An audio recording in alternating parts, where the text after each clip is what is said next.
Hey guys, welcome back to my channel and back to another video. So today we're going to be dissecting the trans mafia on TikTok. So I came across some videos that I kept seeing on my timeline and I was like, all right, I gotta talk about this because this is getting ridiculous now. This is getting redonkulous right now. So it is of trans individuals, trans identifying men and trans identifying women, i.e. biological women who identify as men and biological men who identify as women, going on TikTok and trying to shame people for their sexual preferences. So if you are a straight woman, meaning you like the opposite sex, the anatomy of the opposite sex, that makes you transphobic because you're not willing to date a trans identifying man, i.e. a biological woman who does not have the same parts of a biological man. That makes you a hater of trans people. And of course, on the opposite end, if you are a biological male who prefers biological women, you also are transphobic because you are discriminating against biological men with twigs and berries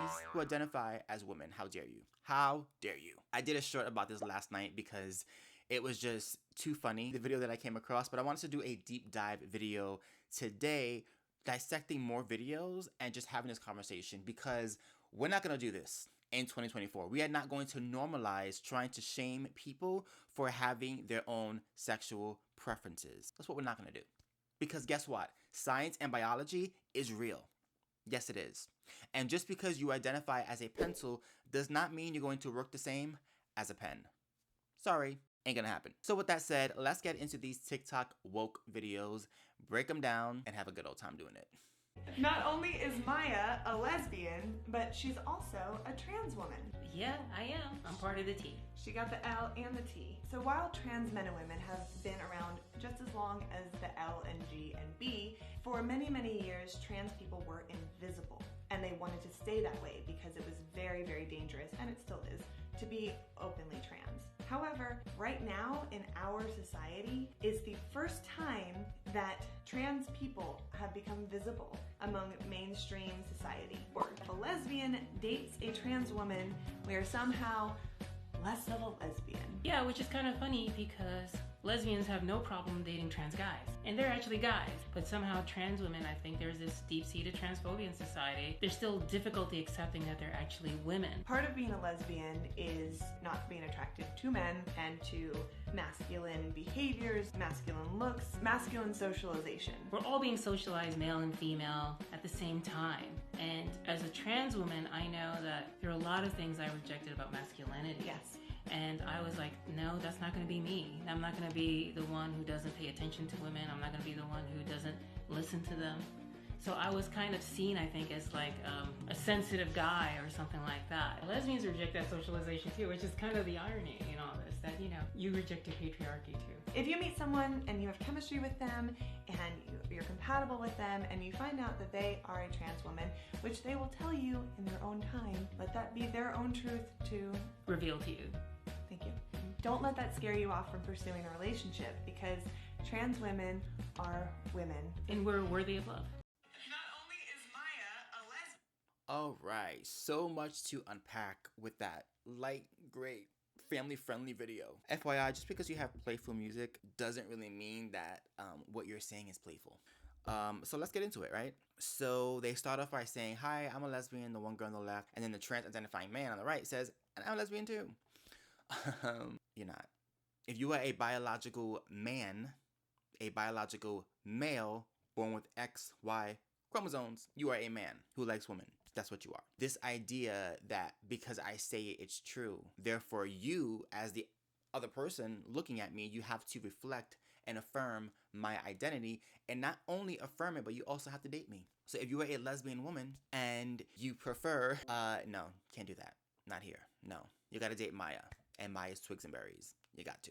And I also found it interesting when the woman on the left was saying that for the first time, trans people are being seen and that it's dangerous to be trans in this country. Really? Because when I look around, all I see are trans identifying people being put to the forefront. And all I see are trans issues being put to the forefront, whether it be in schools, in politics, in movies, in TV shows, in commercials, on billboards, on social media, at the White House. I mean, it's literally everywhere. I don't know how a group that is so overrepresented while only making 1% of the population, how they are not seen and how it's dangerous to be trans. How does that work? You know, that narrative may have worked 10, 15 years ago, doesn't really apply today. But if you admit that, then you no longer really have a cause to fight for, and therefore their platform falls apart. So the narrative of we're victims, we're not seen, it's dangerous to be us, oh my God, that has to be pushed constantly in order to supplement the ridiculousness that we're hearing, like in this video.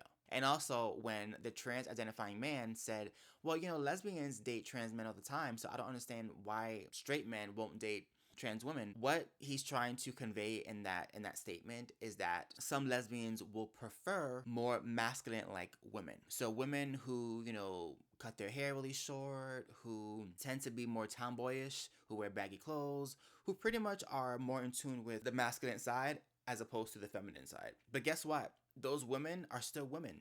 When I was growing up, I knew those women. They were around. And guess what? They identified as women. They didn't walk around saying, I'm a man. They understood that they were women who liked other women, who just preferred to present more masculine than feminine. But they still understood biology. They still understood the boundaries of biology. And that just because they preferred to wear baggy pants and play basketball, it didn't mean that they suddenly were a man. And the reason why their feminine lesbian girlfriends still dated them is because they did not have the anatomy of a man. Crazy how that works. See, the definition of heterosexuality is being attracted to and preferring the anatomy of the opposite sex. On the same spectrum, homosexuality is liking and preferring the anatomy of the same sex. So to tell somebody who is homosexual that they have to prefer the opposite sex to affirm a person who thinks that they are the opposite sex doesn't really work. It just doesn't. Now you are negating sexuality, which is interesting because this same mob of people are the first ones to always scream, sex and gender are two different things. Sex and gender are separate. They're separate. Okay, so if they're separate, then how can you be upset with a person who does not prefer the sexual anatomy of a person, even if that person that they don't prefer identifies as a different gender? They're two different things, right? So if they're two different things, then we have to understand that biology matters. Because biology is what makes the sex. That ain't changing. Not today, not tomorrow, not next week. So just because a person identifies as a certain gender doesn't change the sex that they were born as. And people, yes, are attracted to the sex of a person. That is a part of the attraction. That is a part of the dating experience. Yes, it's not just about the physicality. Of course, you fall in love with a person for their personality, for their thoughtfulness, the way that they love you. Those things matter. How attracted you are to that person, that matters. But at the end of the day, it does come down to sexual anatomy and that connection. If you don't have that, you can't really last in a relationship. You just can't. It's going to be nearly impossible. And that's okay. It's called preference. Nothing wrong with it. But according to these buffoons, if you have a preference, you're phobic. It gets worse. On to the next video. Here we go. Saying I don't want to date a trans person is not transphobic. It's a preference. In most situations. I only like a preferred genitalia. I want natural born children. My family is super horrid to the community and we're super close and I have to deal with them. See, all of these are preferences. These are reasons behind why you would not want to date someone, not because they are trans, but because of their situation, because of your preference towards their situation. But if you tell yourself, I am not willing to date someone who is trans because a trans woman is not a woman, that's transphobia, not preference. I don't want to date a trans woman because I don't want to associate with trans people. That's a phobia, not a preference. I'm not saying that you are not allowed to have those reasons behind why you wouldn't be with someone who's trans. I'm just saying you can't pretend like it's for other reasons. You have to be able to peel back that onion layer and see the truth. And as long as you can see the truth in yourself and live with it, I could care less. But don't feed us jargon. Stay classy, TikTok. So I love the fact that they say you need to peel back the onion to reveal your truth. Funny, coming from a community who does not accept science and who rejects truth every single day, who pretends that because I want to be a pencil, I'm a pencil. And you know what I'm talking about. It's just the irony of trying to preach at people to accept a fallacy. And if they don't accept the fallacy, then they are the problem. I just find that hilarious to me. And you know what? It does come down to genitalia. Yes, absolutely it does. And that's okay. That's called preference. That's not phobia. I mean, the fact that we have to explain this and break it down to these people It just cracks me up because this is their way of trying to affirm their own issues and their own identity by trying to make you the problem, making you the issue. You're the one that has to fix your mentality. It's not me. Yes, I have twigs and berries, but I'm presenting as a woman. So what? So what? You have to be attracted to me if you are a biological man who is straight or a biological woman who is a lesbian. You must want what I have. Otherwise, that's just phobia. You know what that sounds like? That sounds like manipulation to me. That makes you a phobic person. The definition of a phobia is having a fear. There's no fear. Preference isn't fear. Preference is preference. I'm not sexually attracted to you. Not because I'm fearful of you, but because I don't want you. It literally is that black and white. And 9 times out of 10, a person who does not want to date a trans person, it comes down to genitalia. Not because I don't want to associate with trans people or my family may have an issue with trans people. Those things don't really matter at the end of the day. We're talking about natural attraction. We're talking about sexual attraction. If a person has issues with their family, but they secretly want to date a trans person or they secretly would date a trans person, then they don't really apply to the situation. We're talking about people who, biologically speaking, are not attracted, have no chemistry, do not want a certain anatomy, a certain genitalia. And you, trans-identifying man, cannot put that pressure on people to date you and then say, if you don't date me, then something's wrong with you. Like, do we not see how crazy that sounds? Do we not see how backwards thinking that is? Why can't you respect people for their preferences? But that's asking too much, right? But everybody else has to cater to your preferences. Everybody else has to cater to your mindset. Everyone else has to cater to your perspectives. Tell me, how open-minded is that? And by your own standards, are you then phobic to a genitalia that you naturally do not want? Simply branding people as phobic for not wanting you sexually will never make sense to me and is a form of manipulation, bullying, narcissism. Dude, they don't want you. Move on. Next nut job. Saying that you would never date a trans person is problematic and inherently transphobic. So in the video that I stitched previously, this BYU student basically said that he would probably never date a trans person because it doesn't morally align with his values. And I'm just gonna make the assumption that this is derived from his religion. And to say that transgender people or transgender lifestyles don't morally align with your values is transphobic. It implies a moral judgment on someone's gender identity and how they want to express their own gender. It's essentially a sugar-coated way of saying that you think people who live trans lives are wrong. It doesn't matter how respectful or polite his tone was. At the end of the day, what he said had transphobic sentiments attached to it. And of course, I'm not saying that you're not allowed to have dating preferences. You can have preferences over hair color or genitalia or, what you want to do in the bedroom. But if someone said, for example, they'd rather date a cis woman over a trans woman on the sole reason that the trans woman is transphobic because you're just othering trans people. You're distancing trans women from their womanhood and insinuating that a trans woman is less of a woman because she wasn't assigned female at birth.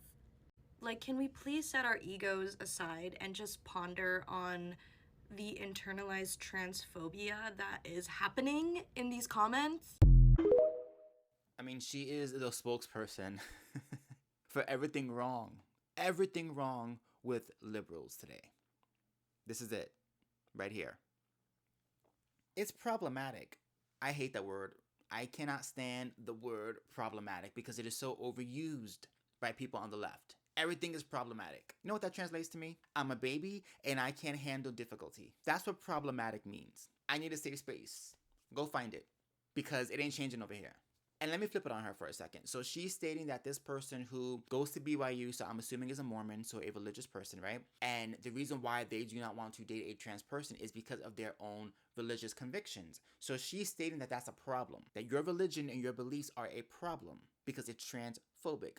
So is it then Mormon-phobic of you to judge this person for the way that they want to live their life? Because you're stating that he's judging their lifestyles, but are you not judging his lifestyle, his life choices? So his religious and spiritual convictions don't really matter, which means you do not respect his own morality. You don't respect his convictions. You don't respect his religion. You don't respect his spirituality. You don't respect his life choices. Sound familiar? So he has to respect you, right? He has to respect your life choices and your lifestyle and your perspective and your genitalia because you said so. Because if not, that makes him problematic. But what does that make you? By the same standards, what does that make you? You see how this is such a slippery slope? How when we start applying these standards and these bars to other people, it then has to be applied to ourselves. It has to be. You can't have a standard for other people that you are not willing to have for yourself. It's just crazy to me. Like, it's all about affirmation. That's it. It's all about affirming, affirming, affirming. If you don't date a trans woman, then you are not affirming that trans identifying male's mentality. You're not affirming their womanhood. And so if you don't affirm their womanhood by not wanting to sleep with them, then that makes you the issue. In what universe does that make sense? And here's the thing.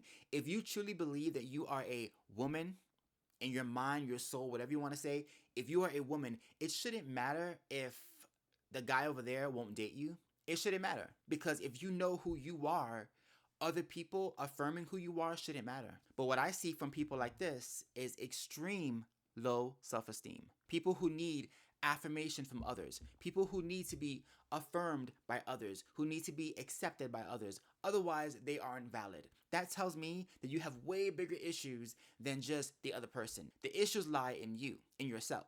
Because again, if you are a confident person and you know who you are, it doesn't matter what other people think. It doesn't matter if that person wants to date you or if that person finds you unattractive. It doesn't matter. If you find yourself attractive, what they think does not matter. But notice the trend here with all of these people on the left. It's all about the perception. The perception of others is what affirms who you are. And if they don't perceive you as what you see yourself as, the world's gonna end. That tells me that the foundation of your beliefs are very, very weak. Extremely weak. And the only way to combat that and not deal with that real issue is to turn it around, to flip it and make the issue you. You don't want my body? You're the problem. You're not attracted to me? You are the problem. Trying to shame others for their spiritual convictions is so backwards to me and so disrespectful and so disgusting. Like, how about respect the fact that that guy doesn't want you for whatever reason and move on? You're not going to change a person's spiritual convictions, whether they're Muslim, Buddhist, Christian, Mormon, Catholic, whatever. You're not going to change that person and their beliefs. Keep it pushing. The same way that you wouldn't go to a Mormon church and you wouldn't live a Mormon lifestyle doesn't make you Mormon phobic.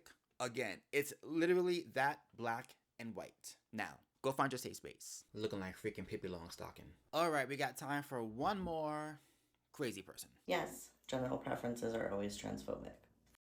You're welcome. No, but seriously, deciding that you don't want to be intimate with someone because of the genitals they have is transphobic, particularly like if you think about in this case, this means that this person is not open to dating trans women, which invalidates their womanhood. Not only that, it makes assumptions about the way that trans people are going to want to use those genitals. The idea that trans people use the body parts that they have in the same way that cis people with those same body parts do is transphobic. Say it with me. Genital preferences are always transphobic.